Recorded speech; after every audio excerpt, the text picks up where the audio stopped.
नमस्कार सांगु माने आपण मानकु इस्कन न्यू वृंदावन पार्ट 2 रे स्वागत। तो पार्ट 1 रे आमे मंदिर भितर सुंदर दर्शन करथिलु।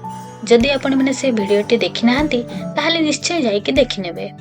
मंदिर दर्शन परे आमे मंदिरर गिफ्ट सेंटर को गलु। देखंतु एथिरे केते सुंदर सुंदर शो पीस अछि, ठाकुरंकर मूर्ति एवं विभिन्न प्रकार रो डिवोशनल आइटम मिलुछि।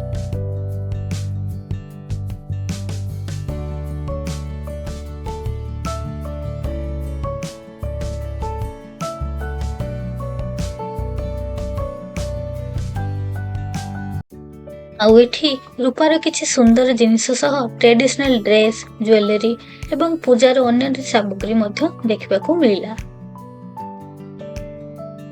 तापरे आमे बाहर को आसिलु। बाहर सब स्टॉल बसेछि जेउडा को फ्रूट्स, जूस एउडा सब मिलुछि। तापरे मंदिर तरफरु प्रसाद एवं खाद्य व्यवस्था मध्य करा जायछि। देखंतु प्लेट रे केते प्रकार रो आइटम अछि। बहुत भीड़ होइतबारु हमको कोठी ऊपरे जागा मिलना नहीं, तो आमे एठी तळे बसिकी खाइलु। टेस्ट भी बहुत बढ़िया थिला। तापर एपटे वॉलंटियर हे कि मो स्वामी भाई और पिला माने मिसिकी लेमनेड दोचंती समस्त को। तो खाइबा परे आमे मंदिर बाहर को आसी चारियाडे देखिकी बुलिलु। तापर आमे पहुंचिलु सुंदर स्वान लेक पाखरे। देखंतु पॉन्ड भितरे केते सुंदर स्वान माने खेलुछन। तो लेक पाखरे गोटे स्वान बोट मध्य अछि एवं फेस्टिवल समय या को बाहर को आनी सुंदर लाइट और फूल रे बसे ठाकुर को चारियाडे बुलांती।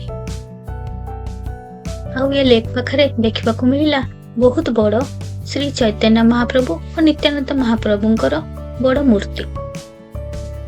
एठिकार सबुठु पॉपुलर अट्रैक्शन प्रभु पद्मास प्लेस ऑफ गोल्ड्स, जहा को कि समस्ते गोल्डन टेंपल बोली मध्य कहंती। तो ये प्लेस रे देखंतु कितने सुंदर सुंदर डिजाइन हेची और कितने कलरफुल अच्छी सबू।